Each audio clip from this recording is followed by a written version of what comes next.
ವಿರಚಿತ ಆತ್ಮಜ್ಞಾನೀತಿಯ ಮಧ್ಯದೊಳಗೆ ಕೂಡಿಸಿ ಬಂದಿರುವಂತಹ ಅಮೃತಮಯ ಕಲಶಗಳ ಮುಂದೆ ರಾಜಮನಜಿ ಪಾಂಡೆಯವರು ಬರೆದಿರುವ ಬಾಲಬೋಧಿನಿ ಟೀಕೆಯ ಸ್ವಾಧ್ಯಾಯ ನಡೆದುತ್ತಿದೆ. ನಿರ್ಜನ ಅಧಿಕಾರದ 7ನೇ ಕಲಶಿದೆ. ಏಕಮೇವ ಹಿ ತತ್ಸ್ವಾದ್ಯಂ ವಿಪದಾಮಪದಂ ಪದಂ अपदान्येव भासन्ते पदान्यान्यानि यत्पुरः तत्पदं स्वाद्यं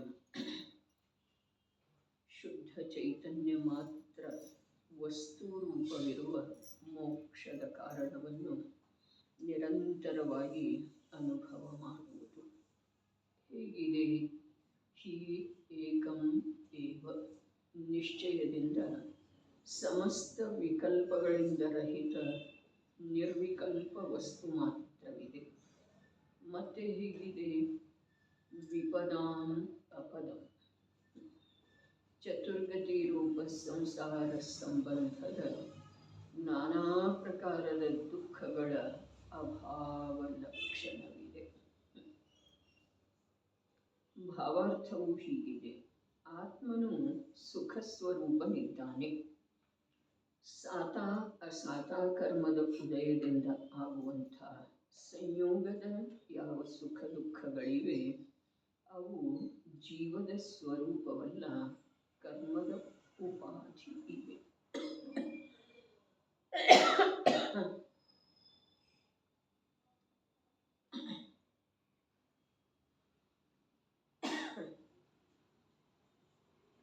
ಯಾವ ಮೋಕ್ಷದ ಕಾರಣ ಸ್ವರೂಪವಿರುವಂಥ ಶುದ್ಧ ಚೈತನ್ಯ ಮಾತ್ರ ವಸ್ತುವಿನ ಅನುಭವವನ್ನು ನಿರಂತರವಾಗಿ ಮಾಡುವುದ ಕರ್ತವ್ಯ ಇದೆ ಅನ್ನುವುದನ್ನೇನು ಹೇಳಿದರು.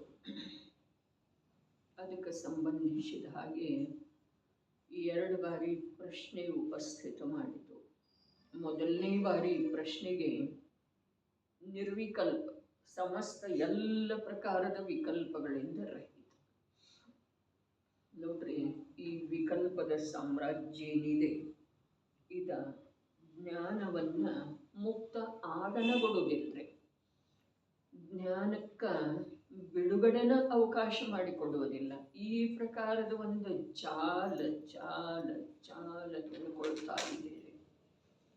ಯಾವಾಗ ಯಾವ ಪ್ರಕಾರದ ವಿಕಲ್ಪದ ನಿಮಿತ್ತದಿಂದ ಜ್ಞಾನದ ಸಾಮರ್ಥ್ಯ ಪ್ರಖರ ಆಗುವುದು ತಡೆಯಲ್ಪಡ್ತಿದೆಯೋ ಹೇಳಲಿಕ್ಕೇನೆ ಬರುತ್ತೆ. ವಿಕಲ್ಪಂತೂ ಅಖಂಡ ಇರ್ತವೆ, ನಿರಂತರ ಇರ್ತವೆ. ಆದರೆ ಯಾವಾಗ ಯಾವುದೊಂದು ವಿಕಲ್ಪದ ಪ್ರಖರತೆಯಿಂದ ಜ್ಞಾನ ಒಂದು ಸ್ವಲ್ಪ ತನ್ನ ಕಾರ್ಯದ ಕಡೆಗೆ ಚೇತರಿಸಿಕೊಳ್ಳಬೇಕಾಗಿದೆ, ಅದನ್ನು ಸಂಪೂರ್ಣ ತಿರೋಭೂತ ಚಿವುಟನ್ನು ಹಾಕ್ತವ್ರೆ. ನೋಡ್ರಿ, ಜೀವನ ಅಲ್ಪ ಇದೆ. ಅದರೊಳಗ ಒಂದು ಯಾವುದಾದ್ರೂ ವಿಪತ್ತು ಬಂತು, ಅದು ಯಾವುದೋ ರೀತಿಯಿಂದ ಸಾಮಾಜಿಕ ಇರಬಹುದು, ಪಾರಿವಾರಿಕ ಇರಬಹುದು, ಆರ್ಥಿಕ ಇರಬಹುದು, ಅಥವಾ ಶಾರೀರಿಕ ಇರಬಹುದು. ಒಂದು ಯಾವುದಾದ್ರೂ ಬಂತು ಅಂತಂದ್ರೆ ಅದರದ್ದೇನು ಒಂದು ಪರಿಮಿತ ಕಾಲ ಇದೆಯೋ, 1 ತಿಂಗಳ, 15 ದಿವಸ, 1 ವಾರ, ಅಥವಾ 1 ದಿವಸನ ಅಂಥೇಳಿ ಇಟ್ಕೊಳ್ಳೋಣ. ಅದರದ್ದೇನು ಪ್ರತ್ಯಕ್ಷ ಕಾರ್ಯದ ಪರಿಮಿತ ಸಮಯ ಇದೆ ಅಲ್ಲ, ಆ ಸಮಯದೊಳಗ ಅದು ಅಪರಿಮಿತ ಕಾಲದ ಸಲುವಾಗಿ ವಿಕಲ್ಪವನ್ನು ಸೃಷ್ಟಿ ಮಾಡ್ತಿದೆ. ಏನು ತಿಳಿತು ಗೊತ್ತಾ?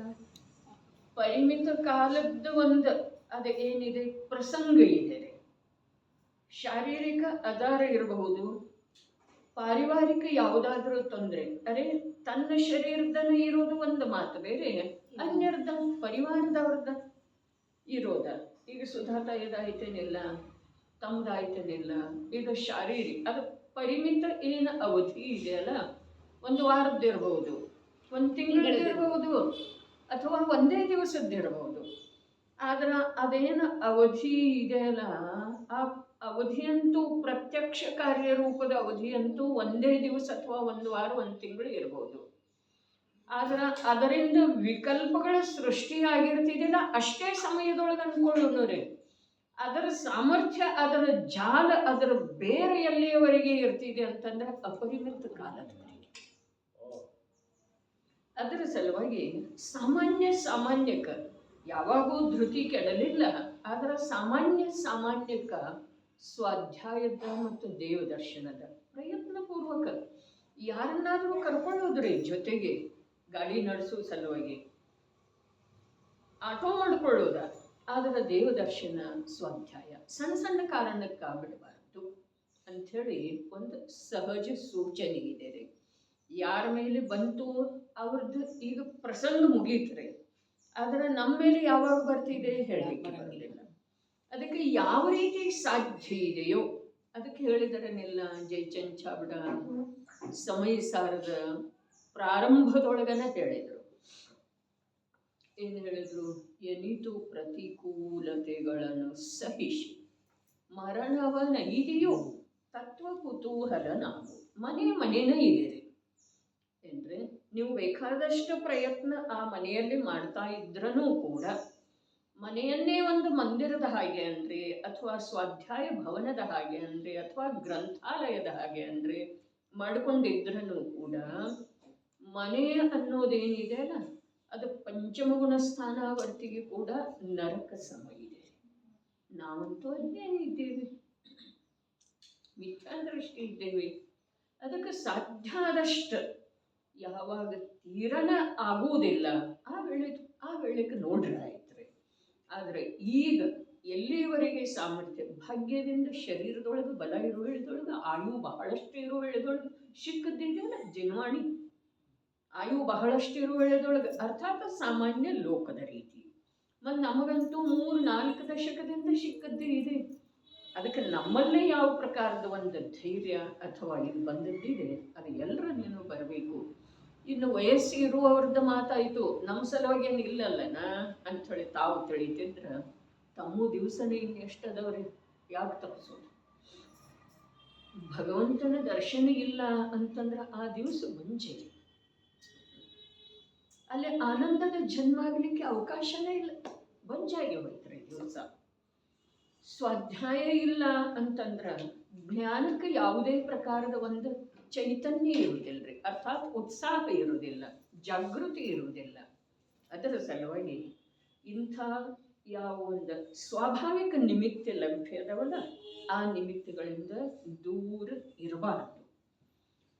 ಈಗಿಲ್ಲೇನು ಹೇಳ್ತಾ ಇದೆ, ಇಲ್ಲಿ ವಿಕಲ್ಪದ ಮಾತು ಬಂತಲ್ಲ, ಅದರ ಸ್ವಾಭಾವಿಕವಾಗಿ ಒಂದಕ್ಕೊಂದ ಬೇಡ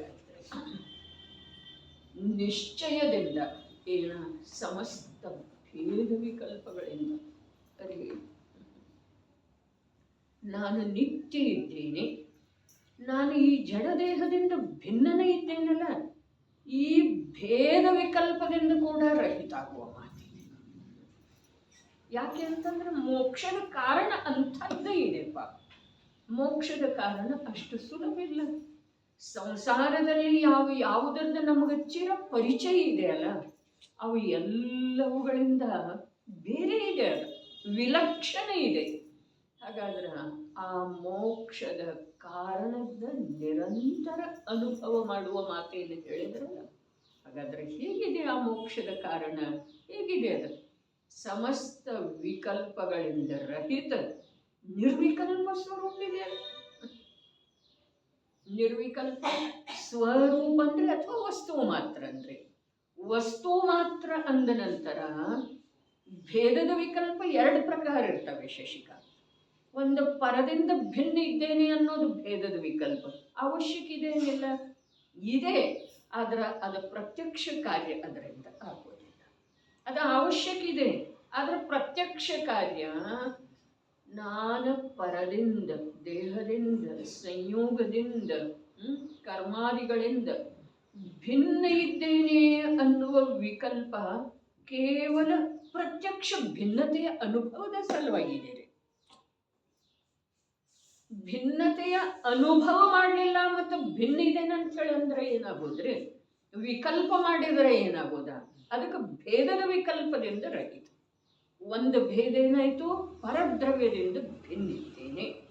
ಇನ್ನು ಅಲ್ಲಿ ಆತ್ಮವಸ್ತುವಿನಲ್ಲಿ ಭೇದ ಏನ? ನಾನು ಸುಖ ಸ್ವರೂಪಿ ಇದ್ದೇನೆ, ಈ ದುಃಖ ನನ್ನಲ್ಲ. ಈ ದುಃಖದ ಕಡೆಗೆ ಲಕ್ಷ್ಯ ಕೊಡೋದು ನನ್ನ ಕರ್ತವ್ಯ ಇಲ್ಲ. ನನ್ನಲ್ಲಿ ಅನಾದಿ ಅನಂತ ಸುಖ ಗುಣ ಇದೆ ಅನ್ನೋದೇನಿದೆ ಅಲ್ಲ, ಅದು ಅಭೇದ ಆತ್ಮನಿಂದ ಒಂದು ಗುಣವನ್ನು ಬೇರೆ ಮಾಡಿದ್ದಾರೆ. ಹಾಗಾದ್ರೆ ಆ ಪ್ರಕಾರದ ವಿಕಲ್ಪ ಬರಬೇಕೇನಿಲ್ಲ? ಬರಬೇಕು. ಆದರೆ ನಾನು ಅನಾದಿ ಅನಂತ ಸುಖ ಗುಣದಿಂದ ಯುಕ್ತ ಇದ್ದೇನೆ ಅಂಥೇಳಿ ವಿಕಲ್ಪ ಬರ್ತಾ ಇದ್ದ ಹಾಗೆ ಮರು ಸಮಯದೊಳಗೆ ಆ ಸುಖದ ಅನುಭವ ಆಗಬೇಕು. ಅದಕ್ಕೆ ಭೇದದ ಸಮಸ್ತ ಭೇದ ವಿಕಲ್ಪಗಳಿಂದ ರಹಿತ. ಪರದಿಂದ ಭಿನ್ನಿದ್ದೇನೆ ಅನ್ನೋ ಭೇದದ ವಿಕಲ್ಪದಿಂದನೂ ರಹಿತ ಆಗೋದು, ಅರ್ಥಾತ್ ಪರದಿಂದ ಭಿನ್ನ ಆಗೋದು. ವಿಕಲ್ಪದಿಂದ ರಹಿತ ಆಗೋದಂದ್ರೆ ಏನು? ಪರದಿಂದ ಭಿನ್ನ ಆಗೋದು, ಆಗೋದು ಪ್ರತ್ಯಕ್ಷ.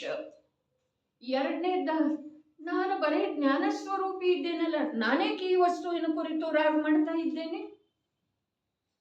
ನಾನೇಕೆ ಈ ಅವಸ್ಥೆಯ ಕುರಿತಾಗಿ, ಈ ವ್ಯಕ್ತಿಯ ಕುರಿತಾಗಿ, ಈ ವಸ್ತುವಿನ ಕುರಿತಾಗಿ ದುಃಖಿಯಾಗ್ತಾ ಇದ್ದೇನೆ?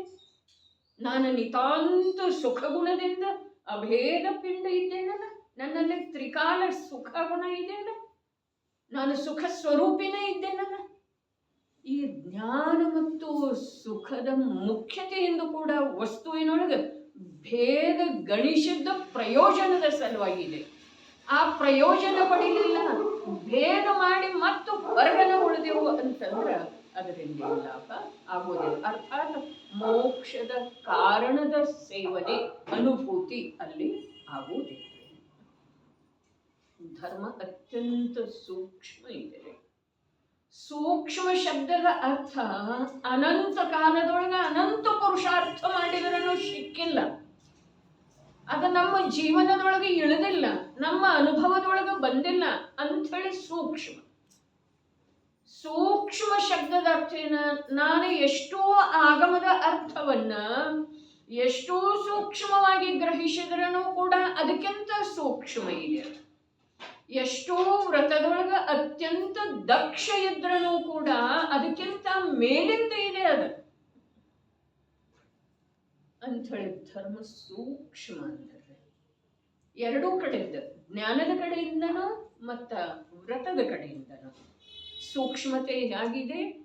ತತ್ವದ ರಹಸ್ಯವನ್ನ ಆಗಮದಲ್ಲಿ ಭಾವಲಿಂಗಿ ಸಂತರ, ಪ್ರತಿಭಾವಂತ ಆಚಾರ್ಯರ, ಪವಿತ್ರ ಆಚರಣೆಯುಳ್ಳ ಸಾಧುಗಳ ಯಾವ ಪ್ರಕಾರ ಧರ್ಮದ ಮಾರ್ಗವನ್ನ, ಮೋಕ್ಷದ ಮಾರ್ಗವನ್ನ, ಮುಕ್ತ ಸ್ವರೂಪಿಯಾದಂಥ ಆತ್ಮನನ್ನ ತಿಳಿಸಿಕೊಟ್ಟಿದ್ದಾರೋ ಅದನ್ನ ಅತ್ಯಂತ ಅವರು ಹೇಗೆ ತಿಳಿಸಿದ್ದಾರೆ ಹಾಗೆ ಶ್ರುತದ ಮಾಧ್ಯಮದಿಂದ ತಿಳಿದ್ರೂ ಕೂಡ ಅದು ಸ್ಥೂಲ ಆಗಿದೆ.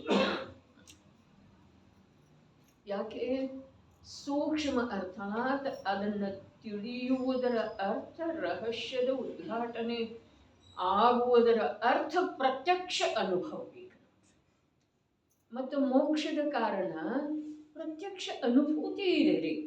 ಯಾವುದರದ? ವಸ್ತು ಮಾತ್ರ, ಶುದ್ಧ ಚೈತನ್ಯ ವಸ್ತು ಮಾತ್ರದ ಅನುಭೂತಿ ಕಠಿಣ ಇದೆ. ಇವೆಲ್ಲ ಹೊರಗೆ ಹೀಗೆ ಇರೋ ಭವಿತ, ಹೀಗೆ ಇರೋ ಮಾನಸಿಕ ವಿಕಲ್ಪಗಳಿರೋ, ಶಾರೀರಿಕ ಬಾಧೆಗಳಿರೋ, ಧನದ ಏನಾದರೂ ಇರೋದು, ಪರಿವಾರದ ಜನರದ ಭಿನ್ನ ಪ್ರವೃತ್ತಿ ಇರೋದು, ಸಮಾಜದೊಳಗೆ ರೋಗ ಇರೋದು, ಜಗಳ ಹರಡೋದು ಇರೋವರೇ. ಸಮಾಜ ತನಗೇನು ತಿಳಿತಿದೆ ಅದು ಹೇಳೋದು ನಮ್ಮ ಹಿತದ ಸಲುವಾಗಿ ಇರಬಹುದು, ಆದ್ರೆ ನಿಜವಾಗಿ ಅದು ನಮ್ಮ ಹಿತ ಇದೆಯೇನ? ನಿಧಿ ಅನ್ನಕ್ಕೆ ದೊಡ್ಡಮ್ಮ ನಿನ್ನ ಬಿಟ್ಟರೆ ನನಗೆ, ನೀ ಇದ್ರೂ ನನಗೆ ತಾಯಿಗೆ ಅನ್ನಕ್ಕೆ ಅದೇ ತಮ್ಮ ಸ್ವಾರ್ಥದ ಸಲುವಾಗಿ ಅನ್ನವ್ರೇ. ಮತ್ತಾರೋ ಹಿತೈಷಿಗಳು ಅನ್ನವ್ರು, ಡೆಂಗ್ಯೂ ಎಲ್ಲಾ ಕಡೆ ಇದೆ, ಯಾಕೆ ಹೊರಟಿದ್ದೀರಾ? ಅಲ್ಲರೇ ಬಹಳ ಇದೆ. ಅರೆ ಎಲ್ಲಿ ಇದೆ ಡೆಂಗ್ಯೂ? ಭಗವಾನ್ ಆತ್ಮ, ಆತ್ಮನ ಸ್ವರೂಪವನ್ನು ತಿಳಿಯುವ ಸಲುವಾಗಿ ಸಮಸ್ತ ವಿಕಲ್ಪಗಳಿಂದ ಮತ್ತು ವಿಕಲ್ಪದ ಕಾರಣಗಳಿಂದ ದೂರ ಆಗುವಂತಹ ಪ್ರಸಂಗ ಒಂದು ವೇಳೆ ಬರ್ತಿತ್ತು ಅಂತಂದ್ರ ಅದನ್ನ ಮತ್ತು ಹೊಸ ವಿಕಲ್ಪದಿಂದ ನಾಶ ಮಾಡೋದ, ದೂರ ಮಾಡೋದ. ನೋಡ್ರಿ, ಒಂದು ವೇಳೆ ಕೊರೋನಾದ ವೇಳೆಕನು ಹೇಳಿದ್ದಿತ್ತು, ಒಂದು ವೇಳೆ ಡೆಂಗ್ಯೂದಿಂದನೇ ನಮ್ದು ಮರಣ ಆಗೋದಿತ್ತು, ಮತ್ತು ಅಲ್ಲೇ ಆಗೋದಿತ್ತು, ಅಲ್ಲೇ ಅಧಿಕ ಇದೆ ಅಲ್ಲ, ಅಲ್ಲೇ ಆಗೋದಿತ್ತು ಅಂತಂದ್ರ ಶತ ಪ್ರಯತ್ನ ಮಾಡಿದ್ರೂ ಕೂಡ ಅಲ್ಲಿ ಹೋಗೋದು ಅನಿವಾರ್ಯ. ಮತ್ತು ಅಲ್ಲೇ ಆ ಕ್ಷೇತ್ರದೊಳಗನ ದೇಹ ವಿಯೋಗ ಆಗೋದಿತ್ತು ಅಂದ್ರೆ ನಿಶ್ಚಿತವಾಗಿ ಆಗೋದು. ಆದ್ರ ಒಳಗಡೆ ಧರ್ಮ ಭಾವನೆ ಏನಿದೆಯಲ್ಲ ಅದರ ಫಲನೂ ನಿಶ್ಚಿತ ಸಿಗೋದ್ರಿ. ಮತ್ತು ಅದರಿಂದ ಹೆದರಿ ಇಲ್ಲಿ ಉಳಿಯೋದು ಯಾವ ಭಾವನೆ ಇದೆಯಲ್ಲ, ಧರ್ಮವನ್ನು ಬಿಟ್ಟು ದೇಹದ ರಕ್ಷಣೆ ಮಾಡುವ ಭಾವ, ಅದರ ಫಲನೂ ನಾವೇ ಹೋಗಿಸ್ಬೇಕು. ತಾವು ಹೋಗುವ ವೇಳೆದೊಳಗೆ ಹೋಗುವ ಮಾತು ಹೇಳ್ತಾರೋ, ತಾವು ಹೋಗದೇ ಇರೋ ವೇಳೆದೊಳಗೆ ಹೋಗ್ಬಾರ್ದಂತ ಹೇಳ್ತಾರೋ, ಹೀಗೆ ಮಾತಿಲ್ಲ. ಯಾವ ಸಮಯದೊಳಗೆ ತಮ್ಮಲ್ಲಿ ಯಾವ ಧಾರ್ಮಿಕ ಕಾರ್ಯದ ಕುರಿತು ಉತ್ಕಟ ಭಾವ ಉತ್ಪನ್ನ ಆಗಿದೆಯೋ ಆ ಭಾವಕ್ಕ ಅನೇಕ ಭೂಮಿಕೆಯನ್ನ ತಾವೇ ನಿರ್ಮಾಣ ಮಾಡಿಕೊಂಡಿದ್ದೀರಲ್ಲ. ಪಂಚಕಲ್ಯಾಣದೊಳಗೆ ಹೋಗೋದಿರ್ಬೋದು, ಯಾವುದೋ ಕ್ಷೇತ್ರದ ಮೇಲೆ ಸುಮ್ಮನೆ ಯಾವುದರ ಪರವು ಬೇಕು ಹೀಗೆ ಮಾತೆಲ್ಲ, ಹೋಗೋ ಮನಸ್ಸಾಯ್ತಪ್ಪ ಅಂತಂದ್ರೆ ಹೋಗೋದು. ಅದರ ಹಿಂದೆ ಏನೇನು ನಮ್ಮ ಕಲ್ಪನೆ ಅಥವಾ ವಿಚಾರದ ಭೂಮಿಕೆ ತಯಾರಿದೆಯಲ್ಲ ಅದನ್ನೆಲ್ಲ ಮುರಿದು ಯಾವುದೋ ಕಾರಣದಿಂದ ಉಳಿಯೋದಿಲ್ಲ. ತಿಳಿತೇನ್ರಿ? ಎಲ್ಲೇ ಹೋಗೋದಿರ್ಲಿ, ಸಾಂಸಾರಿಕ ಕಾರ್ಯಕ್ಕೆ ಹೋಗುವ ಸಲುವಾಗಿ ತಯಾರ ಆಗ್ತೇವೋ ಅಥವಾ ಇಲ್ಲ. ಈಗ ಚಂದ್ರಕಾಂತ ಅಣ್ಣನ ಹಿರಿಯ ಅಕ್ಕ ಬರ್ಬೇಕಂತಾರೋ ಅಥವಾ ಇಲ್ರಿ ಈ ಉತ್ತರ ಕಾರ್ಯಕ್ಕೆ ಬಂದೇನ್ ಮಾಡೋರದಾರ್ರಿ, ಅವ್ರನ್ನ ತರೋರದಾರೇನ್ರಿ? ಇಲ್ಲ. ಆದ್ರೂ ಕೂಡ ವ್ಯವಹಾರಕ್ಕೆ ಅಷ್ಟು ದಕ್ಷತೆ ಇದೆ, ಇದೇನಿಲ್ರಿ, ಅಷ್ಟು ಸಾವಧಾನತೆ ಇದೆ. ನೋಡ್ರಿ, ಈ ಪ್ರಕಾರ ಸಂಸಾರದ ಕಾರ್ಯಗಳ ಸಲುವಾಗಿ ಪರಿವಾರಕ್ಕೆ ಸಂಬಂಧಿಸಿದ ಹಾಗೆ, ಸ್ವಾರ್ಥಿಗಳ ಸಂಯೋಗಕ್ಕೆ ಸಂಬಂಧಿಸಿದ ಹಾಗೆ ಅನೇಕ ರೀತಿಯಿಂದ ಅನೇಕ ಬಾರಿ ಕಷ್ಟ ಅನುಭವಿಸಿದೆವು. ಆದ್ರೆ ತನ್ನ ಸಲುವಾಗಿ ಕಷ್ಟ ಅಂಥೇಳಿ ಯಾರಾದರೂ ದೂರದವ್ರು ಹೇಳಿದ್ದ ಕಿವಿ ಮೇಲೆ ಸೂಕ್ಷ್ಮವಾಗಿ ಅಸ್ಪಷ್ಟವಾಗಿ ಬಿದ್ರೂ ಕೂಡ ಅದರ ಸಲುವಾಗಿ ಜಾಗೃತ ಬಿಟ್ಟು ಕೊಡುವ ಸಲುವಾಗಿ. ನೋಡ್ರಿ, ನಿಶ್ಚಿಂತ ಹೋಗಿ ಗಜಪಂಥದಂತಲ್ಲೇ 1 ತಿಂಗಳು ಉಳಿಬೇಕನ್ನಿಷ್ಟು ಅಂತಂದ್ರೆ ಅದಕ್ಕೆ ಯಾರು ಬಾಧ ಮಾಡೋದು? ಯಾಕೆ ಬಾಧ ಮಾಡೋದು? ಸಾಧನಾ ಮಾಡುವ ಸಲುವಾಗಿ. ಕೊನೆಗೆ ಸಮೂಹದೊಳಗಂತೂ ಧರ್ಮ ಆಗೋದನ್ನೇ ಇಲ್ಲ. ಸಮೂಹ ಯಾತಕ್ಕೆ ಬೇಕು? ಏಕಾಕಿ ಚಂಚಲ ಮನಸ್ಸನ್ನ, ಏಕಾಕಿ ಇರುವ ವೇಳೆದೊಳಗೆ ಚಂಚಲ ಮನಸ್ಸೇನಿದೆ, ವಿಷಯ ಕಷಾಯದ ಕಡೆಗೆ ಏನು ಹೋಗ್ತಾ ಇದೆ, ಅದನ್ನ ಒಂದಿಷ್ಟು ಪರಿಮಿತಿಗೆ ತರುವ ಸಲುವಾಗಿ ಸಾಧರ್ಮಿಗಳದ್ದು ಸಮೂಹ ಬೇಕ್ರಿ. ಸಮೂಹನೂ ಬೇಕು ಮತ್ತು ಏಕಾಕಿನೂ ಆಗ್ಲಿಕ್ಕೆ ಬೇಕು. ಮೂಲಾಚಾರದ ಮಾತು ಹೇಳಿದ್ದೀನಲ್ಲ, ಸರ್ವಜ್ಞ ಭಗವಂತರ ಏಕಲ್ವಿಹಾರಿ ಯಾರಿಗಾಗ್ಲಿಕ್ಕೆ ಹೇಳಿದರು? ತದ್ಭವ ಮೋಕ್ಷದಾಗಿದೆ. ಅದರ ವಿನಃ ಪರಿಣಾಮ ಉಳಿಯುವುದಲ್ರಿ. ಪರಿಣಾಮ ಅಂಥೇಳನ್ನ ಟೋಡರ ಮಲ್ಲರು ಹೇಳಿದ್ರು, ಸಾಧರ್ಮಿ ಉಂಕ ಮಿಲ್ನಾ ಮುಷ್ಕಿಲ್ ಹೈ. ಸಾಧರ್ಮಿ ಅಂತಂದ್ರೆ ನಾವು ಅಲ್ಲ, ಆದ್ರೂ ಕೂಡ ನಾವು ಒಂದು ಅಪೇಕ್ಷಾದಿಂದ ಸಾಧರ್ಮಿ. ಯಾವ ಅಪೇಕ್ಷಾದಿಂದ? ಕೂಡಿದೆವು ಅಂತಂದ್ರೆ ತತ್ವದ ಮಾತು ಮಾತಾಡ್ತೇವೆ, ಶಾಸ್ತ್ರದ ವಚನಗಳನ್ನು ಆಡ್ತೇವೆ ಅಂಥೇಳಿ ಜಿನವಾಣಿಯ ರುಚಿಯುಳ್ಳ ಜೀವರುಗಳು ಕೂಡ ಏಕತ್ರ ಇರೋದ ನಿಜವಾಗಿ ಲಾಭ ಇದೆ. ಅಲ್ಲಿ ರಸನೇಂದ್ರಿಯದ ವಿಷಯ ತಣ್ಣಗಿರ್ತಿದೆಯೋ ಅಥವಾ ಇಲ್ಲ, ಸ್ಪರ್ಶನೇಂದ್ರಿಯದ ಇಚ್ಛೆ ತಣ್ಣಗಿರ್ತಿದೆಯೋ ಅಥವಾ ಇಲ್ಲ, ದಬಾಯಿಸಿ ಇರ್ತಿದೆಯೋ ಅಥವಾ ಇಲ್ಲ ಹೇಳಿ. ತಣ್ಣಗಂದ್ರೆ ದಬಾಯಿಸಿ ಇರ್ತಿದೆಯೋ ಅಥವಾ ಇಲ್ಲ. ಈ ಪ್ರಕಾರ ಕಷಾಯ ಸ್ವಾಧ್ಯಾಯ ಮಾಡುವಂಥವ್ರು 4 ಜನ ಇದ್ದೇವು ಅಂತಂದ್ರೆ ಯಾವುದೋ ಒಂದು ಪ್ರಸಂಗದಿಂದ ಕಷಾಯ ತೀವ್ರ ಆಗೋದಿತ್ತಂದ್ರೂ ಅದು ಹೊರಗೆ ಬರುವುದಿಲ್ಲ. ಹೊರಗೆ ಬರದೇ ಇರೋದು ಕೂಡ ಒಂದು ಲಾಭ ಇದೆ. ಆಮೇಲೆ ಉತ್ಪನ್ನನ ಆಗದೇ ಇರೋದ ಅದು ಮಹಾನ್ ಲಾಭ ಇದೆ. ಆದ್ರೆ ಹೊರಗೆ ಬರದೇ ಇರೋದು ಇದರದ ದೀರ್ಘ ಅಭ್ಯಾಸ ಆಯಿತು ಅಂತಂದ್ರೆ ಅದು ಉತ್ಪನ್ನ ಆಗುವ ವೇಳೆದೊಳಗೆ ಏನಾಗ್ತಿದೆ? ಶಿಥಿಲ ಆಗ್ತಿದೆ, ನಿಸ್ಸತ್ವ ಆಗ್ತಿದೆ. ಕೊನೆಗೊಂದು ದಿವಸ ಉತ್ಪನ್ನನ ಆಗುವುದಿಲ್ಲ. ಇದೇ ಕ್ರಮದಿಂದ ಸಂಸಾರ ಮಾರ್ಗದಿಂದ ನಾವು ದೂರ ಆಗೋದಿದೆ. ಇಲ್ಲಿ ನಿರ್ವಿಕಲ್ಪ ಆತ್ಮನ ಅನುಭೂತಿ, ವಸ್ತು ಮಾತ್ರ ಶುದ್ಧ ಚೈತನ್ಯ ವಸ್ತು ಮಾತ್ರದ ಅನುಭವವನ್ನ ನಿರಂತರ ಮಾಡ್ಲಿಕ್ಕೆ ಹೇಳಿದ್ದಾರೆ. ಇಷ್ಟು ವರ್ಷದ ಸ್ವಾಧ್ಯಾಯದ ನಂತರ ಇದು ನನಗೆ ಇದೆ ಅಂತ ಹೇಳಿ ಅನ್ಸೋದಿಲ್ರಿ? ಇಷ್ಟು ವರ್ಷದ ಸ್ವಾಧ್ಯಾಯದ ನಂತರ ನಾವು ಎಂದಿನಿಂದ ಮೊದಲಿನವರ ಅದೇವಲ್ಲ, ಗೌರನ್ನವರಾಯ್ತು, ಕುಸನ್ನವರಾಯ್ತು, ಮೊದಲಿನಿಂದೇನು ನಾವು ಅದೇವಲ್ಲ, ನಮಗೆ ಅನಿಸೋದಿಲ್ಲೇನ್ರಿ? ಇದನ್ನ ನಿರಂತರ ಅನುಭವ ಮಾಡ್ಬೇಕು ಮೋಕ್ಷದ ಕಾರಣ ಅಂತ ಹೇಳಿ ಹೇಳಿದ್ದ ಶಶಿಕಾಂತ್ ಆಯ್ತು. ಅನಿಸ್ಬೇಕೇನ್ ಬೇಡ್ರಿ? ಇನ್ನ ಯಾರು ಹೊಸಬರಾದಿರಿ ಅವರಿಗೆ ಅನ್ನಿಸ್ಬೇಕು, ಅರೆ ಇವ್ರದ್ದು ಇಷ್ಟ ಅಭ್ಯಾಸ ಆಗಿದೆ, ಇವ್ರಿಗೆ ಎಷ್ಟೆಷ್ಟೆಲ್ಲ ಪರಿಚಯ ಇದೆ ಶಾಸ್ತ್ರದ ವಚನಗಳದ್ದು, ನನಗಿಲ್ದಿದ್ರೆ ಇರಲಿ. ಆದ್ರೆ ಇದಂತೂ ಸುಲಭ ಇದೆಯಲ್ಲ. ಭಾವದೀಪಿಕೆ ಒಳಗೂ ಕೊನೆಗೇನು ಬರ್ತಿದೆ? ನಾನಾ ಪ್ರಕಾರದ ಶಾಸ್ತ್ರಗಳಿದಾವೆ. ಅದರ ಸಮ್ಯಕ್ ದರ್ಶನದ ಸಲುವಾಗಿ ಬಹಳಷ್ಟು ಶಾಸ್ತ್ರಗಳನ್ನು ಓದೋದು ಅವಶ್ಯಕ ಇಲ್ಲ. ಭೇದ ಜ್ಞಾನದ ಸಲುವಾಗಿ ಎಷ್ಟು ತತ್ವಗಳದ್ದು ಪರಿಚಯ ಬೇಕೋ ಅಷ್ಟಾದ ನಂತರ ಮೊದಲು ಸಮ್ಯಕ್ ಜ್ಞಾನ ಪ್ರಾಪ್ತ ಮಾಡ್ಕೊಳ್ರಿ, ಆಮೇಲೆ ಕರ್ಣಾನುಯೋಗದ ದೀರ್ಘ ಅಭ್ಯಾಸ ಮಾಡ್ರಿ ಅಂತ ಹೇಳಿ ಹೇಳಿದ್ದಾರೆ ಅವರು. ಮೊದಲ ಅಭ್ಯಾಸ ಯಾವ್ದು ಮಾಡೋದಿದೆ? ಟೋಡರ್ ಮಲ್ಲರ್ ಏನು ಹೇಳಿದ್ದಾರೆ? ದ್ರವ್ಯಾನುಯೋಗ ಓದೋದಿದೆ. ಕಥಾನುಯೋಗಕ್ಕೆ ಏನು ಹೇಳಿದ್ದಾರೆ? ತಾನು ತಿಳಿದಂತಹ ತತ್ವದ ಉದಾಹರಣೆ ರೂಪ ಅಂತ ಹೇಳ್ತಾರೆ. ಉದಾಹರಣೆ ತಾನು ತಿಳಿದಿರುವಂತಹ ತತ್ವಕ್ಕ ಅದ ದೃಷ್ಟಾಂತ ಇದೆ. ಅದಕ್ಕ ನೋಡ್ರಿ, ಇನ್ನು ನಮ್ಮ ಜೀವನದೊಳಗ ಇಲ್ಲೇನು ಮಾತು ಹೇಳ್ತಾ ಇದ್ದಾರೋ, ನಮಗ್ ಮೋಕ್ಷ ಬೇಕಿತ್ತು ಅಂತಂದ್ರ ನಮಗ ಕರ್ಮದ ನಿರ್ಜರೆ ಮಾಡೋದು ನಿಜವಾಗಿನ ಕರ್ಮ ಶತ್ರುವನ್ನ ನಾವು ಸದೆಬಡಿಯೋದಿತ್ತು ಅಂದ್ರ ನಿಯಮದಿಂದ ನಮಗೆ ಇಲ್ಲಿ ಸಮಯ ಸಾರದ ಮಾತುಗಳ ಅತ್ಯಂತ ಅತ್ಯಂತ ಸಾವಧಾನತೆಯಿಂದ ಆಲಿಸೋದ ಮತ್ತು ಒಳಗೆ ಪ್ರಯತ್ನಶೀಲ ಆಗೋದ್ರೆ ನಿರಂತರ ಅನುಭವ ಮಾಡಬೇಕು. ಮಾಡುವುದು ಅಂತ ಹೇಳಿ ಹೇಳಿದರು. ಮಾಡಬೇಕು ಅಂತ ಹೇಳಿ ಆಜ್ಞೆ ಇಲ್ಲ, ಮಾಡುವುದು. ಏನು ಮಾಡೋದ? ಮೋಕ್ಷದ ಕಾರಣದ ಅನುಭವ ಮಾಡೋದು ನಿರಂತರ. ಹಾಗಾದ್ರೆ ಮೋಕ್ಷದ ಕಾರಣ ಏನಿದೆ? ಅನುಭವ ಸ್ವರೂಪ ಇದೆ. ಅದು ಶಬ್ದ ಸ್ವರೂಪ ಇಲ್ಲ, ವಿಕಲ್ಪ ಸ್ವರೂಪ ಇಲ್ಲ, ವ್ರತಾದಿಗಳ ಸ್ವರೂಪ ಇಲ್ಲ. ಮೋಕ್ಷದ ಕಾರಣ ಎಂಥದ್ದಿದೆ? ಅನುಭವ ಸ್ವರೂಪ ಇದೆ. ಆ ಅನುಭವ ಯಾವುದರ್ದ? ಅನುಭವಂತೂ ಪ್ರತಿಯೊಂದು ಜೀವಕ್ಕಾಗ್ತಾ ಇದೆ. ಅನುಭವ ಯಾವುದರ್ದ? ಶುದ್ಧ ಚೈತನ್ಯ ಮಾತ್ರ ವಸ್ತು. ಅದಕ್ಕೆ ಎರಡು ಕಾರಣ ಕೊಟ್ಟರು. ಹೇಗಿದೆ ಅಂತ ಹೇಳಿ 2 ಬಾರಿ ಪ್ರಶ್ನೆ ಮಾಡಿದ್ರು, ಅದಕ್ಕೆ 2 ಉತ್ತರ ಹೇಳಿದ್ರು. ಮೊದಲ ಹೇಗಿದೆ ಕೇಳಿದ್ರು, ಅದಕ್ಕೆ ಸಮಸ್ತ ವಿಕಲ್ಪಗಳಿಂದ ರಹಿತ ನಿರ್ವಿಕಲ್ಪ ವಸ್ತು ಮಾತ್ರ ಇದೆ ಅಂತ ಹೇಳಿ ಹೇಳಿದ್ರು. ಎರಡನೇದೇನು ಹೇಳಿದ್ರು? ವಿಪದಾಂ ಅಪದಂ. ಅಪದ 4 ಗತಿ ಅದಾವ್ರಲ್ಲ, ಅವು ಅಪದ ಅದಾವ, ಅಪದ ಅದಾವ. ಮತ್ತು ಅವುಗಳ ಕಡೆಗೆ ನಾವು ಹೋದೆವು ಅಂತಂದ್ರೆ ವಿಪತ್ತು ತಪ್ಪಿದ್ದಲ್ಲ.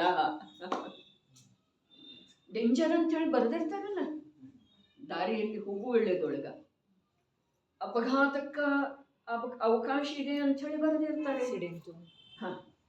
ಅಂತ ಬರೆದಿರ್ತಾರಲ್ಲ, ಅದೇ ಪ್ರಕಾರ 4 ಗತಿಗಳಿಗೆ ಕಾರಣೀಭೂತವಾದಂಥ ಯಾವ ಪರಿಣತಿ ಇದೆ ಅಥವಾ ಗತಿಗಳ ಕಡೆಗೆ ಯಾವ ಲಕ್ಷ್ಯ ಇದೆ ಅಲ್ಲ, ಆ ಗತಿಗಳಂತೂ ಆತ್ಮನ ಸಲುವಾಗಿ ಅಪದ ಇದಾವೆ. ಎರಡನೇದಾಗಿ ಅದರ ಕಡೆ ರುಚಿ ಹೋಯಿತು. ಒಂದು ಕ್ಷಣ ಸಂಜೆಗೆ ಹೋದ ಹೇಳ್ತಿದ್ರಲ್ಲ, ಒಂದು ಸಲ ಸಾವಧಾನತೆ ಒಂದು ಕ್ಷಣ ತಪ್ಪಿತು ಅಂತಂದ್ರೆ ಅಪಘಾತ ನಿಶ್ಚಿತ ಅಂತ ಹೇಳಿ ಹೇಳ್ತಿದ್ರು. ಹೌದೇನೆ?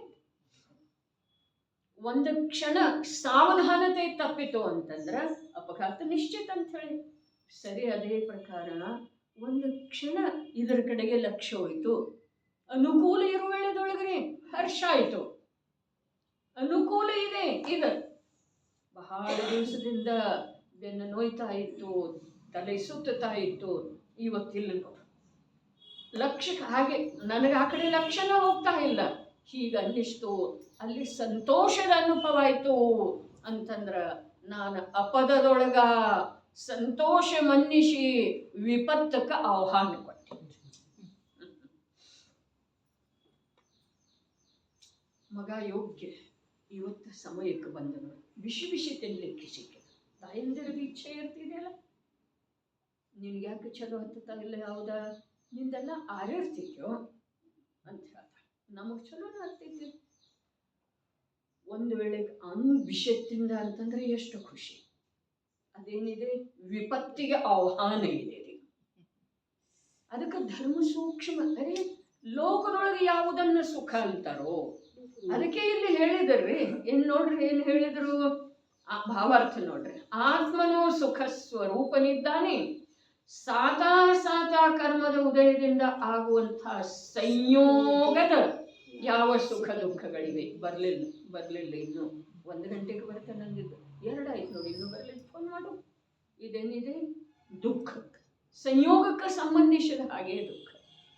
ಮತ್ತೆ ನೀನು ಚಪಾತಿ ಮಾಡಲಿಕ್ಕೆ ತಯಾರಾಗಿದೆ, ಬಂದ, ಎಷ್ಟು ಸುಖ. ಸಂಯೋಗಕ್ಕೆ ಸಂಬಂಧಿಸಿದ ಹಾಗೆ ಸುಖ. ಏನು ಹೇಳ್ತಾರೆ ಇಲ್ಲಿ, ನನ್ನ ಮಾತು ಏನೂ ಇಲ್ಲ, ಇಲ್ಲಿದ್ದದ್ದನ್ನೇ ಹೇಳೋದಿದೆ. ಅದು ನಿಮಗಲ್ಲ, ನನಗೆ ಹೇಳ್ಕೊಳ್ಳೋದಿದೆ. ನಿಮಗೆ ಮಾತ್ರ ಮಕ್ಕಳ ಬಗ್ಗೆ ಇದೆ ಹೀಗೆಲ್ಲ, ನನಗೂ ಸಂಯೋಗಕ್ಕೆ ಸಂಬಂಧಿಸಿದ ಹಾಗೆ ಇದೇನಲ್ಲ ಸುಖ ದುಃಖ. ನಾನೇ ಬಂದು ಕೇಳ್ತೇನೆ, ಇನ್ನ ಯಾಕೆ ಬಂದಿಲ್ಲ, ಫೋನ್ ಬರ್ತೇನಿಲ್ಲ, ಮಾಡ್ಲ ನೀನೇ. ಇದೆಲ್ಲ ಏನಿದೆ ರೀ, ಏನಿದೆ, ವಿಪತ್ತವನ್ನ ಆಹ್ವಾನಿಸುವುದಿದೆ. ಮತ್ತೆ ನಾವು ಆಹ್ವಾನಿಸಿದ ನಂತರ ಒಂದೇ ಬರ್ತಿತ್ತೇನ್ರಿ, ಅದು ವಿಪತ್ತು ಒಂದೇ ಬರ್ತಿದೆ ಏನ್ರಿ? ತನ್ನ ಪರಿವಾರ ಎಲ್ಲ ತಗೊಂಡು ಬರ್ತಿದೆ. ಪರಿವಾರ ಅದರದ್ದು ಎಷ್ಟು ದೊಡ್ಡದಿದೆ, ಸಂಖ್ಯಾ ಸಾಪೇಕ್ಷನೂ ಬಹಳಷ್ಟು ಇದೆ, ಮತ್ತು ಕಾಲ ಸಾಪೇಕ್ಷನೂ ಬಹಳಷ್ಟು ಕಾಲದವರೆಗೆ ಅದು ಬರ್ತಾನೆ ಇರುತ್ತೆ. ಅದಕ್ಕೆ ಸಂಸಾರ ಅತ್ಯಂತ ಕಷ್ಟಮಯ ಇದ್ರೂ ಕೂಡ ಮಿನಲ್ ಅದು ನಮಗೆ ಸುಲಭ ಆಗಿದೆ. ಇದು ಅತ್ಯಂತ ಸ್ವಾಧೀನ ಇದ್ರೂ ಕೂಡ ಇದು ಕಷ್ಟ ರೂಪ ಅನ್ನಿಸ್ತಾ ಇದೆ. ಯಾಕೆ? ಅಭ್ಯಾಸ ಇಲ್ಲದೆ ಇರುವುದರಲ್ಲಿ. ಅಭ್ಯಾಸ ಅಂದ್ರೆ ಶಾಸ್ತ್ರಾಭ್ಯಾಸ ಅಲ್ಲ, ರೂಢಿ ಇಲ್ಲದೆ ಇರುವುದರಲ್ಲಿ. ರೂಢಿ ಈ ಕಡೆನೇ ಇದೆಯಲ್ಲ, ನಿರಂತರ ಸಂಸಾರದ ಕಡೆಗೇನ. ಅದರಲ್ಲಿ ಕಷ್ಟ ಇದೆ, ಮಹಾನ್ ದುಃಖ ಇದೆ, ಯಾರಿಗೆ ಅನುಭವ ಇಲ್ಲ. ಅದರ ಸಲುವಾಗಿ ಶಾಸ್ತ್ರಕಾರರು ಬೇಕ್ರೆ, ಆಚಾರ್ಯರು ಬೇಕು. ಆದರೆ ಆ ದುಃಖದಿಂದ ವಿಲಕ್ಷಣವಾದಂತಹ ಸುಖ ನಿನ್ನಲ್ಲೇನೇ ಇದೆ ಅಂತ ಹೇಳಿ ಮನವರಿಕೆ ಮಾಡಿಸುವ ಸಲುವಾಗಿ ಮಾತ್ರ ಶಾಸ್ತ್ರ ಬೇಕು. ಅದು ನಮಗೆ ಮನವರಿಕೆ ಆಗಿಲ್ಲ, ಆಗ್ತಾ ಇಲ್ಲ. ಯಾಕಂತಂದ್ರೆ ಇದರದ್ದು ರೂಢಿ ಇದೆ. ಇಲ್ಲಿ ಎಷ್ಟು ಕಷ್ಟ ಬಂದ್ರೂ ಕೂಡ ಅದನ್ನು ನಾವು ಎದುರಿಸಲಿಕ್ಕೆ ತಯಾರಿದ್ದೇವೆ.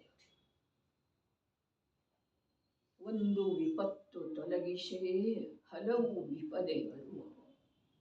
ಈಗ ಒಮ್ಮೆ ಆಸ್ಪತ್ರೆಯೊಳಗ ದಾಖಲಾಗಿ ಬಂತು, ಮನೆಗೆ ಮರಳಿ ಬಂದದ್ದು ಭಾಗ್ಯದ ಮಾತಿದೆಯಲ್ಲ.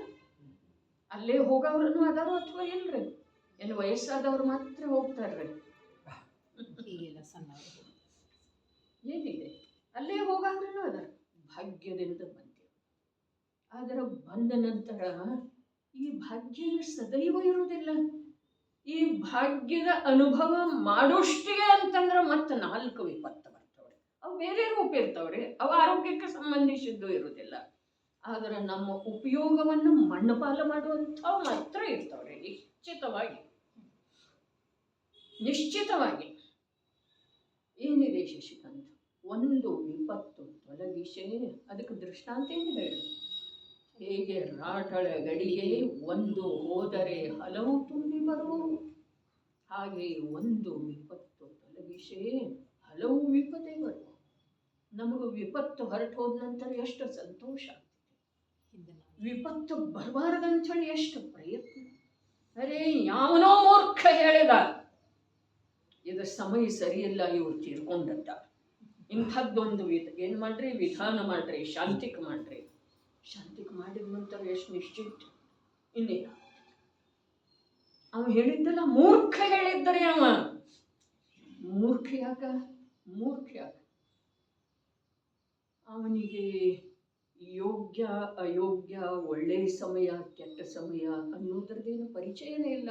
ಸಮಯದೊಳಗೆ ಯೋಗ್ಯ ಅಯೋಗ್ಯ ಯಾವುದೂ ಇಲ್ಲವೇ ಇಲ್ಲ. ದಿನನಿತ್ಯವೂ ಸೂರ್ಯ ಉದಯಕ್ಕೆ ಬರ್ತಾನೆ, ದಿನನಿತ್ಯವೂ ಸೂರ್ಯ ಅಸ್ತಕ್ಕೆ ಪ್ರಾಪ್ತ ಆಗ್ತಾನೆ.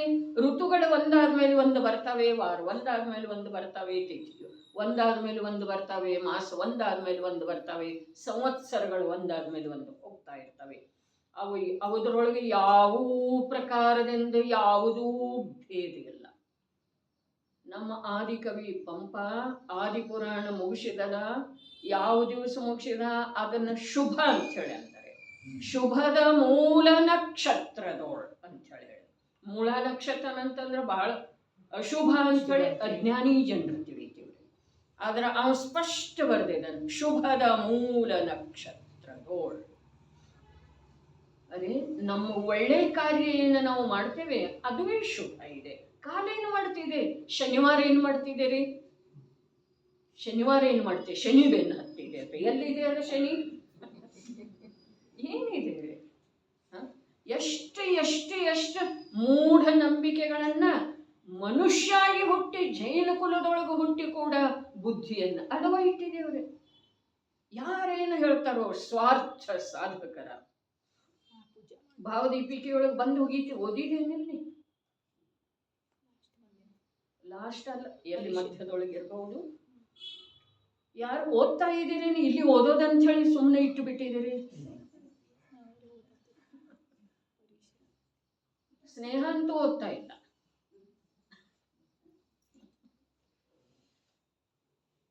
ಒಂದ್ ಯಾವ್ದಾದ್ರೂ ಸಮಸ್ಯೆಗೆ ಡಾಕ್ಟರ್ ಹತ್ರ ಹೋದ್ರ ಅವ ಒಂದು ಪ್ರಕಾರದ ಕಾರಣ ಹೇಳ್ತಾನೆ. ಜ್ಯೋತಿಷಿ ಹತ್ರ ನಿನ್ನ ಗ್ರಹ ಸರಿ ಇಲ್ಲ, ಹಾಗೆ ಹೀಗೆ ಅವ ತನ್ನ ಕಾರಣ ಹೇಳ್ತಾನೆ. ಯಾರ್ಯಾರ ಹತ್ರ ಹೋಗ್ತೀವಿ ಅವರವರ ತಮ್ಮ ತಮ್ಮ ಅಭ್ಯಾಸ ಏನು ಮಾಡಿದಾರೋ ಅದರ ಅನುಸಾರ ಕಾರಣ ಹೇಳ್ತಾರೆ. ಆದ್ರೆ ನಿಜವಾಗಿ ನಿನಗೆ ದುಃಖ ಆಗ್ತಾ ಇರೋದ, ನಿಜವಾಗಿ ನಿನ್ನ ಶರೀರದೊಳಗೆ ರೋಗ ಬಂದಿರೋದ, ನಿನ್ನದೇ ಅಸಾತ ಅಪೂರ್ವ ಕರ್ಮದ ಉದಯ. ಕೇವಲ ಓರ್ವ ಜೈನಾಚಾರ್ಯರ ನಿಜವಾದ ದಿಶಾಬೋಧ ಮಾಡ್ತಾರಂತ ಹೇಳಿ ಅಲ್ಲಿ ಭಾವದೀಪಿಕಾಕಾರ ಹೇಳಿದಾರೆ. ನನ್ನ ಮಾತಲ್ಲ.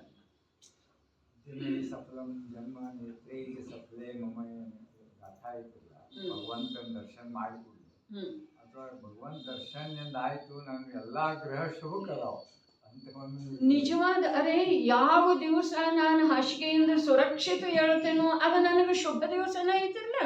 ಯಾವ ದಿವಸ ನನಗೆ ಭಗವಂತನ ದರ್ಶನ ಆಗ್ತಿದೆ ಅದು ನನಗೆ ಅರೆ ಭಗವಂತನ ದರ್ಶನಕ್ಕಿಂತ ಶುಭ ಯಾವುದಿದೆ ನಿಮಗೆ? ಅದು ಬೇಕ್ರಿ ನಮ್ಗೆ.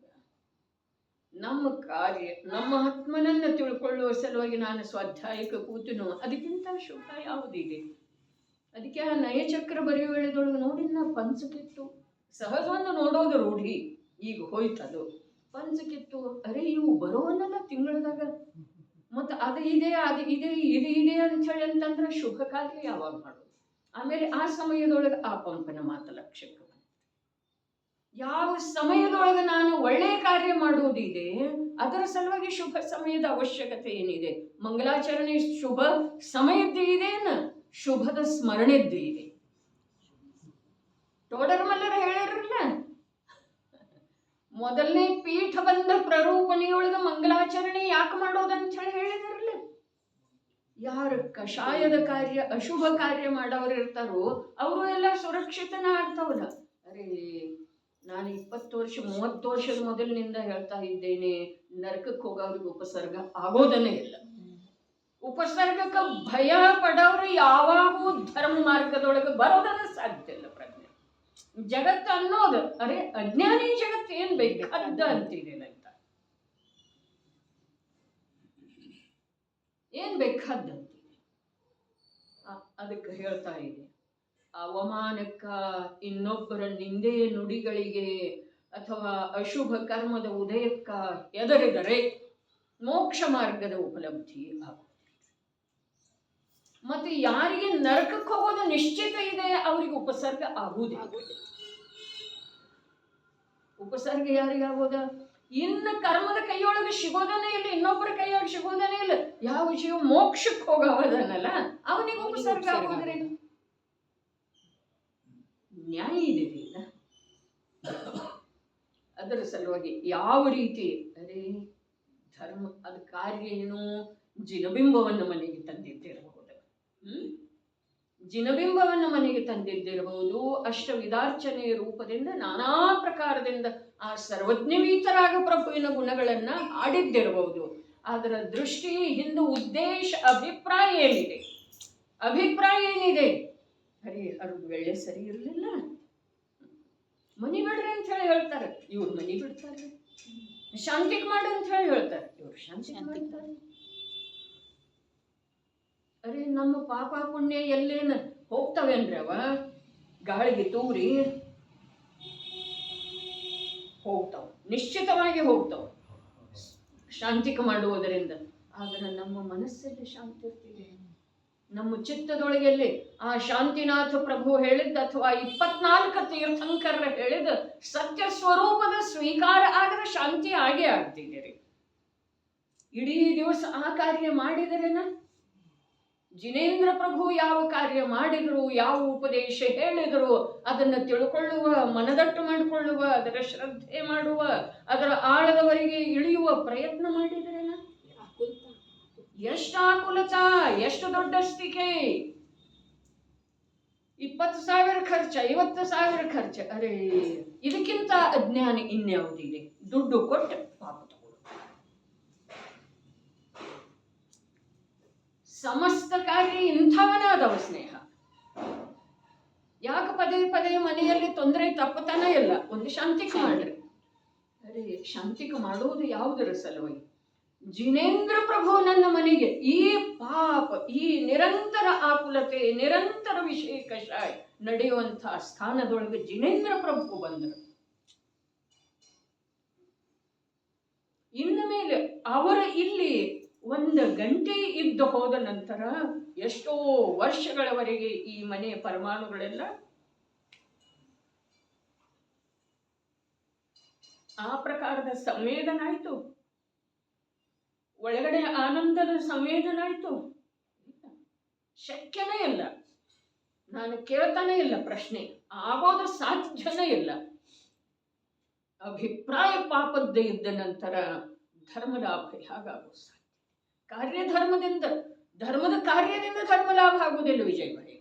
ಅಭಿಪ್ರಾಯದಿಂದ, ಪರಿಣಾಮದಿಂದ ಆಗ್ತಿದೆ. ಅಭಿಪ್ರಾಯದಿಂದ ಅನಂತ ಸಂಸಾರ, ಪರಿಣಾಮದಿಂದ ದುರ್ಗತಿಗಳು ಬಂತು. ದುರ್ಗತಿ ಅಂದ್ರೆ ಅಥವಾ ಸುಗತಿ ಅಂದ್ರೆ ಯಾವುದೇ ಸ್ವರ್ಗಕ್ಕೆ ಹೋದರೂ ಕೂಡ ಅದು ದುರ್ಗತಿನೇ ಇದೆ. ಮನುಷ್ಯನಾಗಿ ಸ್ವರ್ಗಕ್ಕೆ ಹೋಗುವ ಕಾರ್ಯ ಯಾವ ಮಾಡ್ತಾನೋ ಅವ ನಿಜವಾಗಿ ಬಹಳಷ್ಟು ಹಾನಿಯ ವ್ಯಾಪಾರ ಮಾಡ್ತಾನೆ.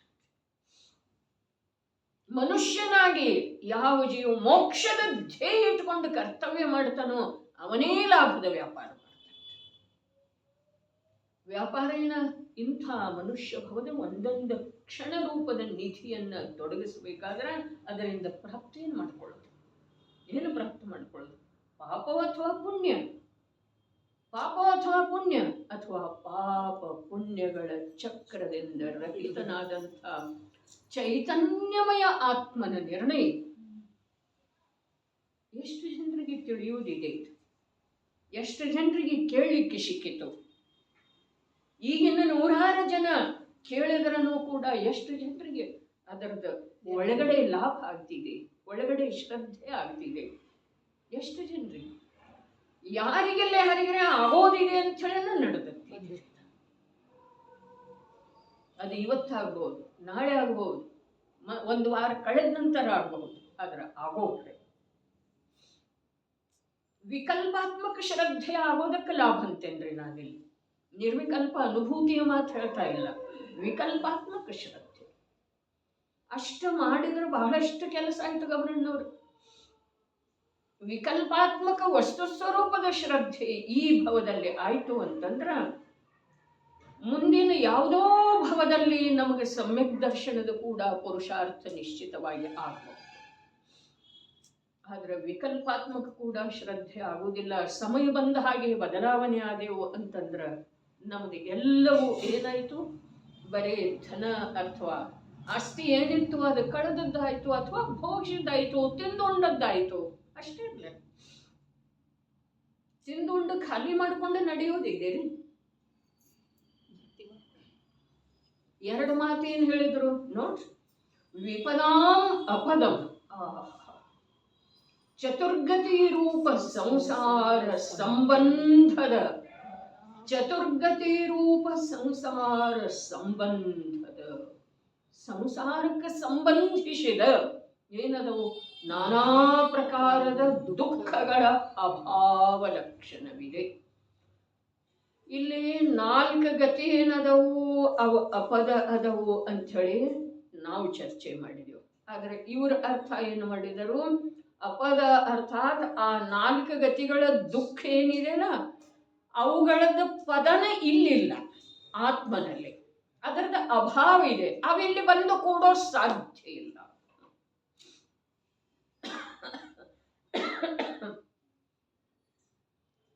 ಅವು ಇಲ್ಲಿ ಬರ್ಲಿಕ್ಕೆನ ಸಾಧ್ಯ ಇಲ್ಲ.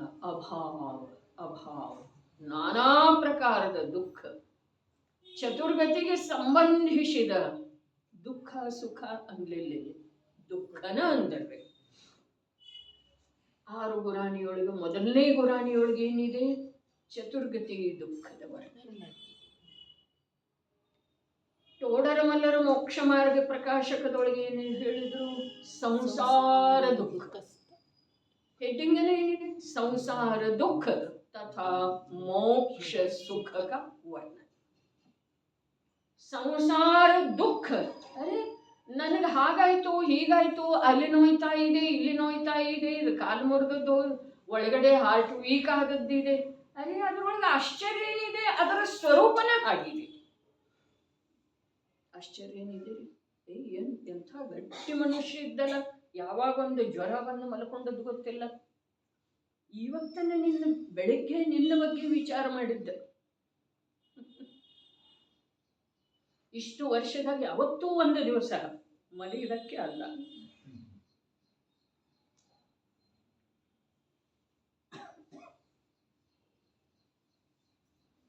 ಆದ್ರೆ ಅದು ವಿಶ್ವಾಸ ಇಡುವಂಥದ್ದಿಲ್ರಿ. ನನ್ನ ಪುಣ್ಯ ಪದೇ ಪದೇ ಅವಳೇ ಅನಾರೋಗ್ಯಕ್ಕೆ ಗುರಿ ಆಗ್ತಿದ್ರು ಅಂತಂದ್ರೆ ಉಪಯೋಗ ಏನಿದೆ ಹೇಳಿ. ಆದ್ರೆ ಅಂಥ ವಸ್ತುನ ಬಂದಿಲ್ಲ ನಾನಿರೋ ತನಕ.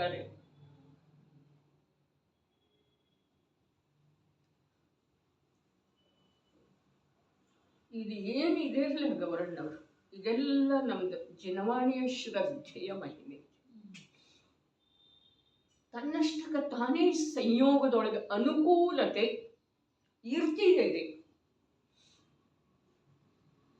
ಅನುಕೂಲತೆ ಇರ್ತಿದೆ. ಧರ್ಮಕ್ಕೆ ಅನುಕೂಲ ಇಲ್ಲ ಅಂತಂದ್ರೆ ಯಾವುದಕ್ಕೆ ಅನುಕೂಲ ಇರೋದು ಹೇಳ್ರಿ? ನೈಸರ್ಗಿಕವಾಗಿ ಅನುಕೂಲ ಯಾವುದಕ್ಕಿರೋದು? ಪಾಪಕ್ಕೆ ಇರ್ತಿದ್ದೀರಿ. ಹಾಗಾದ್ರೆ ಅನುಕೂಲ ಇರುವೆಳೆದೊಳಗೂ ಕೂಡ ಧರ್ಮ ಮಾಡಲಿಲ್ಲ ಅಂದ್ರೆ ಅದಕ್ಕಿಂತ ದೊಡ್ಡ ಅಪರಾಧ ಇನ್ಯಾವುದಿದೆ? ಅನುಕೂಲ ಇರುವೆಳೆದೊಳಗೂ ಕೂಡ ಧರ್ಮದ ಕಡೆಗೆ ಲಕ್ಷ್ಯ ಕೊಡಲಿಲ್ಲ, ಕರ್ತವ್ಯದ ಕಡೆಗೆ ರುಚಿ ಉತ್ಪನ್ನ ಆಗಲಿಲ್ಲ, ಚತುರ್ಗತಿಗಳ ಅಭಾವ ರೂಪದ ಯಾವ ನಿಜ ಸ್ವಭಾವ ಇದೆ ಆ ನಿಜ ಸ್ವಭಾವದ ಮಹಿಮೆ ಬರಲಿಲ್ಲ, ಆ ನಿಜ ಸ್ವಭಾವವನ್ನು ತಿಳಿಸಿಕೊಟ್ಟಿರುವಂಥವ್ರದ ಗೌರವ ಮಾಡಲಿಲ್ಲ ಅಂತಂದ್ರೆ ಅದಕ್ಕಿಂತ ದೊಡ್ಡ ಅಪರಾಧ ಯಾವುದು? ಇದಂತೂ ಹೀಗೆ ಉಳಿಯೋದನ್ನೇ ಇಲ್ಲಲ್ಲ. ಹಾಗಾದ್ರೆ ಇದು ಇರುವೆಳೆದೊಳಗ ಅದೇ ಹೇಳಿದರೆ ಏನ್ರಿ, ಆಕಾಶದ ತುಂಬೆಲ್ಲ ಮೋಡ ಕವಿದದ್ದೇ ಇದೆ, ಕಪ್ಪ ಮೋಡ, ಅಮಾವಾಸ್ಯೆ ರಾತ್ರಿ ಇದೆ. ವಿಚಾರ ಮಾಡುವುದ್ರಿ, ಶಬ್ದದೊಳಗ ಮೋಹಿತಾಗಿ ಹೋಗೋದಿಲ್ಲ, ಅದರ ಭಾವ ಎಷ್ಟು ಆಳ ಇದೆ. ಆಕಾಶದ ತುಂಬೆಲ್ಲ ಕಪ್ಪು ಮೋಡಗಳು ಕವಿದದ್ದೇ ಇದೆ, ಸಂಸಾರದ ಸ್ವರೂಪ ಅಂಥದ್ದೇ ಇದೆ, ಅಮಾವಾಸ್ಯೆ ರಾತ್ರಿ ಇದೆ, ಮತ್ತ ಮೋಡ ಒಂದಕ್ಕೊಂದು ಡಿಕ್ಕಿ ಹೊಡಿತಾ ಇದ್ದಾವೆ, ಗುಡುಗು ಶಿಡಿಲ ಕೇಳಿ ಬರ್ತಾ ಇದೆ. ಅಂಥದ್ರೊಳಗ ಸೂಜಿ ಪೋಣಿಸೋದಿದೆ, ಸೂಜಿಯೊಳಗೆ ದಾರವನ್ನು ಪೋಣಿಸೋದಿದೆ. ಆತ್ಮ ಕಲ್ಯಾಣದ ಮಾರ್ಗ ಸುಲಭ ಇಲ್ಲ, ಇವು ಹೀಗೆ ಇರೋ ಅಂತ ಹೇಳಿತ್ತು. ಅಪ್ಪಾಜಿ ಒಂದು ಮಾತೇನು ಹೇಳಿದ್ರು, ಇಂದಿರುವ ಅನುಕೂಲತೆ ನಾಳೆ ಇರೋದನ್ನೇ ಇಲ್ಲ, ಇವತ್ತ ಇರುವ ಅನುಕೂಲತೆ ನಾಳೆ ಇರೋದನ್ನೇ ಇಲ್ಲ. ಯಾವುದರ ಸಲುವಾಗಿ? ತನ್ನ ತತ್ವವನ್ನು ತಿಳ್ಕೊಳ್ಳುವ ಸಲುವಾಗಿ. ನಾನು ಯಾರು? ನನ್ನ ಸ್ವರೂಪ ಏನಿದೆ, ನಾನಿಲ್ಲಿ ಯಾವುದರ ಸಲುವಾಗಿ ಬಂದಿದ್ದೇನೆ? ಭೋಗಿಸುವ ಸಲುವಾಗಿ, ಈ ಆಸ್ತಿಯ ಮಾಲೀಕಾಗುವ ಸಲುವಾಗಿ. ಯಾವುದರ ಸಲುವಾಗಿ ಬಂದಿದ್ದೇನಪ್ಪ? ಸ್ನೇಹ. ಇಲ್ಲಿ ಯಾವುದರ ಸಲುವಾಗಿ ಬಂದಿದ್ದೇನ್ರಿ ನಾನು? ಯಾರು ಕರ್ಕೊಂಡು ಬಂದಿದ್ದಾರೆ ನನ್ನನ್ನು ಇಲ್ಲಿ? ಮಾವನವರು ಕರ್ಕೊಂಡು ಬಂದರು. ಯಾರು ಕರ್ಕೊಂಡು ಬಂದರು? ಯಾವುದರ ಸಲುವಾಗಿ ಬಂದಿದ್ದೇನು? ಈ ಮನೆ ಮೇಲೆ ಅಧಿಕಾರ ನಡೆಸುವ ಸಲುವಾಗಿ? ಯಾವುದರ ಸಲುವಾಗಿ ಇಲ್ಲಿ ಬಂದಿರುವ ಕಾರಣ ಏನು? ನನ್ನನ್ನು ನಾನು ತಿಳಿಯೋದಿದೆ. ನಾನು ಯಾರ? ನನ್ನ ಸ್ವರೂಪ ಎಂಥದ್ದ? ನಾನು ಎಲ್ಲಿಂದ ಬಂದಿದ್ದೇನೋ, ನನಗೆ ಎಲ್ಲಿ ಹೋಗೋದಿದೆ? ಬಂದಿರೋದು ಎಲ್ಲಿಂದ? ಶೇರ್ಬಾಳದಿಂದಲ್ಲ ಅಥವಾ ಯಡ್ಡೂರದಿಂದಲ್ಲ. ಎಲ್ಲಿಂದ ಬಂದದ್ದ? ನೀ ಅಂತೂ ಎಲ್ಲಿಂದ ಬರಲೇ ಇಲ್ಲ.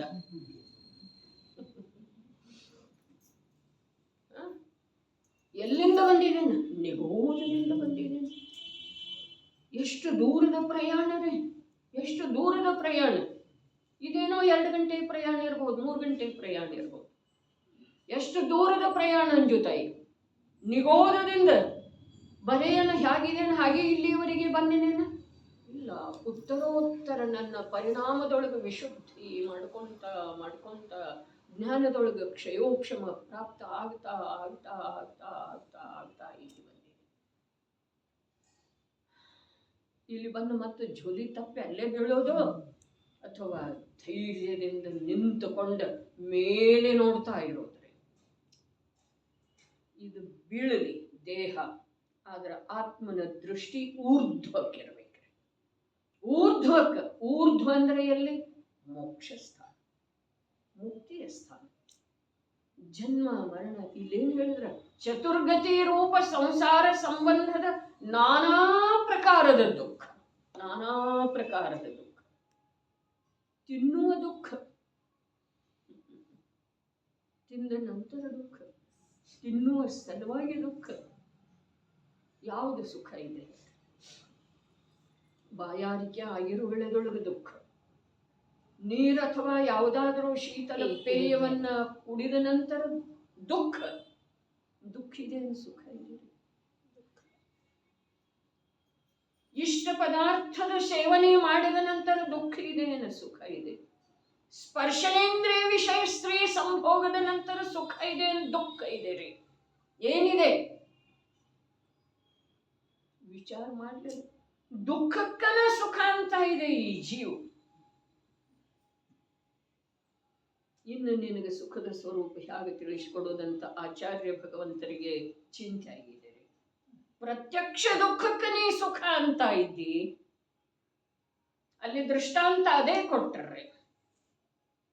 ಹೀಗಿರುವ ವೇಳೆದೊಳಗೆ ನೀನಿನ್ನು ದುಃಖ ಯಾವುದಕ್ಕಂತೆ ಅನ್ನೋದು ನನಗೆ ತಿಳಿತಾ ಇಲ್ಲಪ್ಪ. ಜನ್ಮಕ್ಕೆ ದುಃಖ, ಜನ್ಮ ದುಃಖ ರೂಪ ಇರುವ ವೇಳೆದೊಳಗೂ ಕೂಡ ನೀನು ಜನ್ಮದ ಉತ್ಸವ ಆಚರಣೆ ಮಾಡ್ತೀನಿ. ಬರ್ತ್ಡೇ ಎಂಥದ್ದದ? ಹ್ಯಾಪಿ. ಯಾರಿಗೆ? ಅವರಿಗೆ, ನಮಗರೆ ಯಾರಿಗೂ ಇಲ್ಲ, ಇಬ್ಬರಿಗೂ ಇಲ್ಲ. ಸರಿಯಾದ ಉತ್ತರ, ಇಬ್ಬರಿಗೂ ಇಲ್ಲ. ಸ್ವಾಮೀಜಿ ಹೇಳ್ತಾರೆ, ಭಾಗ್ಯದ, ಅಪ್ಪಾಜಿನೂ ಹೇಳಿದ್ದಾರೆ, ಭಾಗ್ಯದಿಂದ ಮಕ್ಕಳಾಗುವುದಿಲ್ಲ ಅಂತೇಳಿ ಅಂದ್ರೆ ಮತ್ತೆ ಯಾರ್ದೋ ದತ್ತು ತಗೊಂಡಾದ್ರೂ ಇವು ಸೇವಾ ಮಾಡವನ.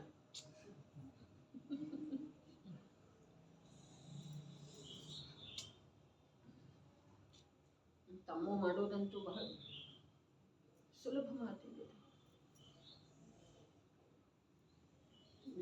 ವಿಪದಾಂ ಅಪದಂ ಚತುರ್ಗತಿ ರೂಪ ಸಂಸಾರ ಸಂಬಂಧದ ನಾನಾ ಪ್ರಕಾರದ ದುಃಖಗಳ ಅಭಾವ ಲಕ್ಷಣವಿದೆ. ಯಾವುದರೆ? ಶುದ್ಧ ಚೈತನ್ಯ ಮಾತ್ರ ವಸ್ತು ಇದೆಯಲ್ಲ, ಅದರಲ್ಲಿ ಇದ್ಯಾವುದೂ ಇಲ್ಲ. ಯಾವುದಿಲ್ಲ? ಸಾತಾದ್ದಿರಲಿ ಅಸಾತಾದ್ದಿರಲಿ, ಕರ್ಮದ ಉದಯದಲ್ಲಿ ಆತ್ಮನು ಸುಖ ಸ್ವರೂಪನಿದ್ದಾನೆ. ಸಾತಾಸಾತ ಕರ್ಮದ ಉದಯದಿಂದ ಆಗುವಂತಹ ಸಂಯೋಗದ ಯಾವ ಸುಖ ದುಃಖಗಳಿವೆ ಅವು ಜೀವದ ಸ್ವರೂಪವಲ್ಲ. ಜೀವದ ಸ್ವರೂಪ ಎಂಥದ್ದಿದೆ? ಸುಖಮಯ ಇದೆ. ಕರ್ಮದ ಉಪಾಧಿ ಇವೆ. ಇವೆಲ್ಲ ಏನದವು? ಕರ್ಮದ ಉಪಾಧಿ. ಕರ್ಮದ ಉಪಾಧಿ. ಕರ್ಮ ಅಂತಂದ್ರೆ ಜಡ ಕರ್ಮ ಅಲ್ಲ, ವಿಭಾವ ಪರಿಣಾಮ. ರಾಗ ದ್ವೇಷ ಮೋಹ ಕ್ರೋಧ ಲೋಭ ಮಾಯಾ ಮಾನ ಹಾಸ್ಯ ರತಿ ಅರತಿ ಎಷ್ಟ್ರಿ ನಾನಾ ಪ್ರಕಾರ ಒಂದೊಂದು ಸಮಯದೊಳಗೆ ಒಂದೊಂದು ಪ್ರಕಾರ ಅಲ್ಲ, ಒಂದು ಸಮಯದೊಳಗೆ ನಾನಾ ಪ್ರಕಾರ. ಹಾಗಾದ್ರೆ ನಾನಾ ಪ್ರಕಾರದ ದುಃಖದ ಕಾರಣಗಳ ಸೇವನೆ ಮಾಡಿದ ನಂತರ ದುಃಖದ ಅನುಭವ ಆಗೋದಿಲ್ಲಂದ್ರೆ